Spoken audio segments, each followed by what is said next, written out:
আসসালামু আলাইকুম, স্বাগতম মাই গ্রিন লাইফ বিডি চ্যানেলে।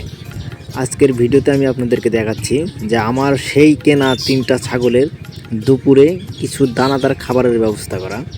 আর সেই কারণে আমি 3টা ছাগলের জন্য কিছু দানাদার খাবারের ব্যবস্থা করতেছি। শুধু দানাদার খাবার দিলেই হবে না, ছাগলের জন্য বিশেষ করে প্রাকৃতিক ঘাসপালা এবং লতাপাতাই হচ্ছে মেন খাবার।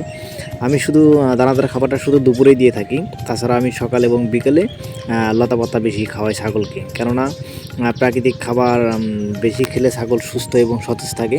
আর এছাড়াও দানাদার খাবার আমি দেই কী জন্য, দানাদার খাবারটা দিলে কি হয়, ছাগল বৃদ্ধিতে একটু সহায়তা বেশি হয় এবং শক্তি পায় বেশি। তবে আমি চেষ্টা করি প্রাকৃতিক খাবারগুলো একটু বেশি পরিমাণে খাওয়ানোর, কারণ এটাই হচ্ছে মেন।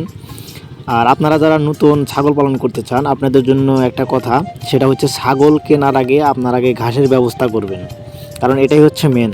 পরবর্তীতে ছাগলগুলোর ফলাফল এবং আমার বাস্তব অভিজ্ঞতা নিয়ে আমি আপনাদের সাথে হাজির হব। ভিডিওটা ভালো লাগলে লাইক দিন এবং নতুন হলে চ্যানেলটি সাবস্ক্রাইব করুন, আর সাথেই থাকুন মাই গ্রিন লাইফ বিডি চ্যানেলের।